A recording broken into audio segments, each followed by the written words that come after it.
Shalom, welcome back to my channel. It's your boy M2C. You know the vibes, you know what time it is. We out here. Yeah, the Proteus are cuck, bruh. But anyway, welcome back to my channel, man. We're doing Only the Brave, another collaborative album from Wordz and Mashbeatz. This album has a runtime of 26 minutes. Where do we start? I think when I look at the cover art, man, and you've got Wordz, you know, portraying himself as I think Mike Tyson, and I think Wordz sees himself as a heavyweight now. I think, to be honest, I think he deserves to be, you know, in the conversation now. I think if you look at Wordz discography now, it's very clean, bro. Yeah, this is basically Wordz just being assertive, man, and just, you know, being very braggadocious, you know, just sort of like, you know, he's sort of like come of age now, you know.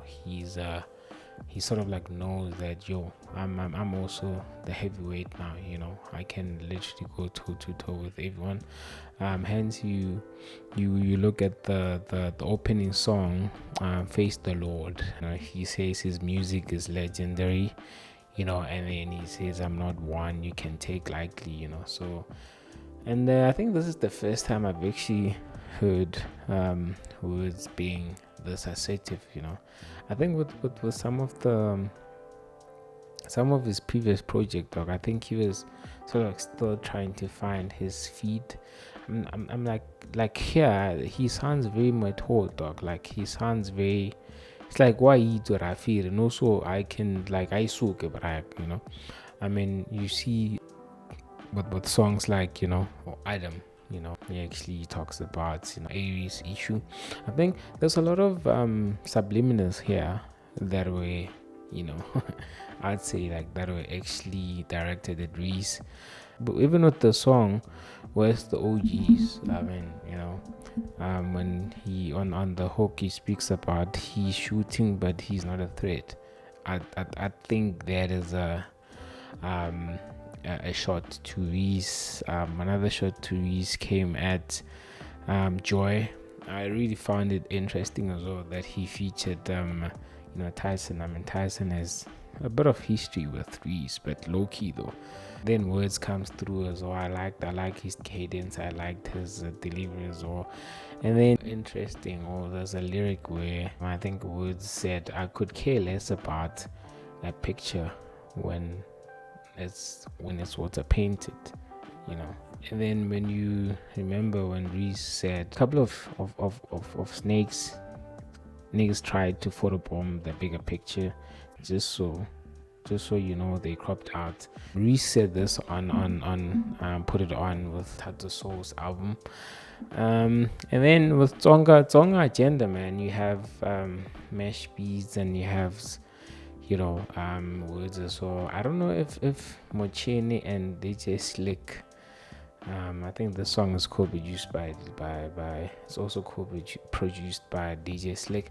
I'm not sure if Slick is Tsonga, because I do know that Mashbeatz is Tsonga, Wordz is Tsonga, so I don't know about Mochene though. But when I look at the scene, I'm like, very interesting, you know.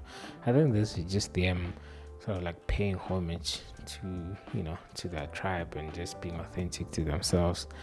I mean, there's a bit of Tsonga as well, you know. I think Mochene also just came through with this, you know, braggadocio, you know, talking about how he Utswere Pitori hostage, you know. That is this hit, probably one of the hits as well. I mean, Wordz is this thing of, it's like in all his projects, you always sort of like have to really expect a hit, you know. And to be honest, never really misses stuff, or a hit, or like a banger, because it's like, this is a very, you know, subjective, you know, topic, because how do you even determine what a hit is, you know? Does Wordz have hits? I don't know, but I think he has cult hits, bro. Like if you tapped in, you would know that, you know, the songs he mentioned on Adam, On God, Leg Back. I don't really like Leg Back. And then I think as well, he mentioned the 5-year plan, which is the elephant in the room, basically. And yeah, to me, does he have hits, bro? I don't know. I don't really think both Reese and Wordz actually try to like look for hits, when they make music, So I think, but I think they have cult hits, dog, But so yeah, Local, no, a very skippable song. I didn't like the production. I didn't like Billy Jive. I just didn't like his delivery. I didn't like his voice here. So a very skippable song for me.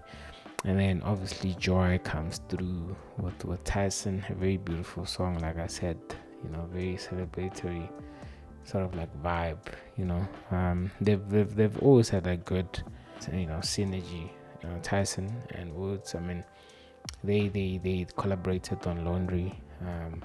Laundry 2 was like one of the worst songs I've ever heard in my life. So I think that I don't know it because I don't even think there was a need for that.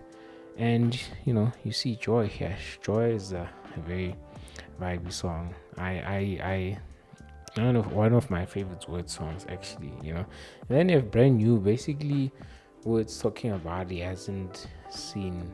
Basically, this is Wordz basically talking about how busy he is as a rapper, and I think then chapter 5 is it's Wordz basically just Wordz just being very introspective, talking about how he's smooth like Fonte, and he's still on form. To be honest, he still is, bro. Like, you look at his catalog now for probably the last 3 or 4 years. I'd say Wordz, for me, he has a great discography, and he'll go down as one of the best rappers to actually have a great discography. So, product of a praying mother, people forget to be people, and this. So these 3 albums are very clean, bro. So then you have Family to Feed. I think the album really comes to life here for me, because this is the best song for me on this album. I mean, it's literally that. It's basically Wordz talking about how he's literally have family to feed. He has younger siblings that he needs to lead, and he also talks about being content, the fact that at least for now he hasn't been broke in a while. He's very happy that he can provide for his family, because I think he has other businesses as well. There was an interview where he spoke about he has other business ventures as well. So I mean, it's good to see that he can provide for his family. So yeah, man, a very beautiful song. I like the production, and yeah, and then Halloween, and I actually like the transition from Family to Feed to Halloween, because yeah, that was clean, bro. So another banger here, Halloween, with the Quellas, Sasti, and La Cabra, who's the best Quella according to me. Yeah, it's basically the Quellas basically talking about how they came up and now they in the winning team, and it was a dream for them to actually move from Emakaya to now here. And yeah, shout out to the Quellas, man. And yeah, I didn't really like I don't think there was a need for 25K's verse on this song, because he really gets overshadowed by the Quellas and by Wordz as well. So but 25K actually said something very important about Ricky Rick, talking about how Ricky Rick would have co-signed the Quellas if he was still alive. So yeah, shout out to 25K for that, because I concur as well. So yeah, and then where's the OGs? I didn't really like the production, but you kind of like also when you listen to the words, the chorus, it's basically Wordz, confirming what we already know, that we've actually lost some of our OGs, so may they rest in peace. And talk about it. It's a song with Pretty Ugly, and they're speaking about the ambitions of winning a Grammy, and how the type of work they had to put in, to actually have the type of careers they had, to have the type of careers they have now. I mean, you look at Pretty Ugly talking about fatigued by the hunger. You won't know what it takes to chew. So very interesting. And and then obviously Wordz speaking about Stevie Wonder is how I did it. How I did it all without even looking. Very, very clever wordplay.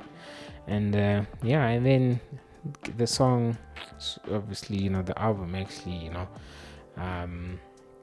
it's, for me, this is like the end, this is the outro. I mean, it's Adam, and I think I would say, like, the reason why it's titled Adam is because I think Adam was the first human, and in obviously in biblical sense, and Adam is obviously, everyone knows that Adam betrayed God, because of Eve. So I think here I kind of like make the you can sort of like make the connection that maybe Wordz thinks that he views Aries as Adam, because he betrayed the whole group because of a lady. I mean, a lot of people speak about how Aries' fiancé was girlfriend was the reason why the wrecking crew actually broke up, but I'm just making accusations. It's alleged, dog, so you can Imali, no, a horrible song. I don't really know why this song was here. I didn't like Smamani's verse. I mean, he made some football references, but I didn't really like anything here. I don't even. Yeah, I'm not a fan of how Smaman raps. It's just like I'm listening to Blackie, and I see the whole influence and people calling it her Durban sound, but no. I still don't hear him, so Imali was probably the very skippable song here.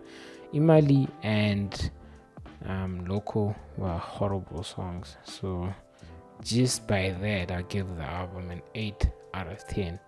Shout out to Wordz. I like the boldness of shout out, man. I'll check you out in the next video.